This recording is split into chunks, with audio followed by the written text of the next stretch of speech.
हरिओम. भगवद्गीता बोध. योगदास श्री जय गणेश जोशी यांनी केलेले निरूपण. अध्याय 11. विश्वरूप दर्शन योग. ओम श्री परमात्मने नमः. अथ एकादशोऽध्यायः. जय योगेश्वर. परम आत्म्याला नमस्कार. अध्याय 11. श्लोक क्रमांक 30. लेलीयसे क्रसमान समन्ताल्लोकान् समग्रान् वदनैर्ज्वलद्भिः तेजोभिरापूर्य जगत्समग्रं भासस्तवोग्राः प्रतपन्ति विष्णू. विष्णू, भडाग्नीने प्रज्वलित असलेल्या आपल्या मुखात आपण समस्त लोकांचा वारंवार घास घेऊन चटकावून मटकावत आहात. आपली अतिप्रखर उग्र तेजपुंज प्रकाश समस्त जगताला व्यापून ताप देत आहे. आपल्याला एकाच प्रकारचा आणि तोही आपल्याला पाहिजे तसा परमात्मा पाहण्याची सवय आहे. आपल्याला संकटकाळी सतत मदत करणारा, दुःख दूर करणारा इत्यादी.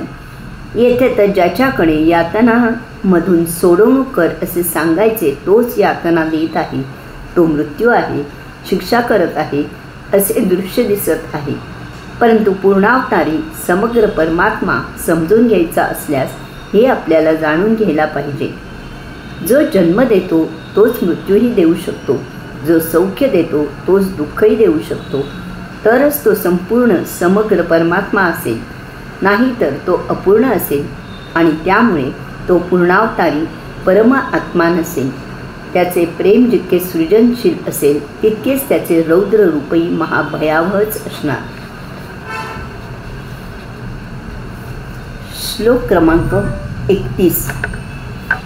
आख्याहि मे को भवानुग्ररूपो नमोस्तुते देववर प्रसीद.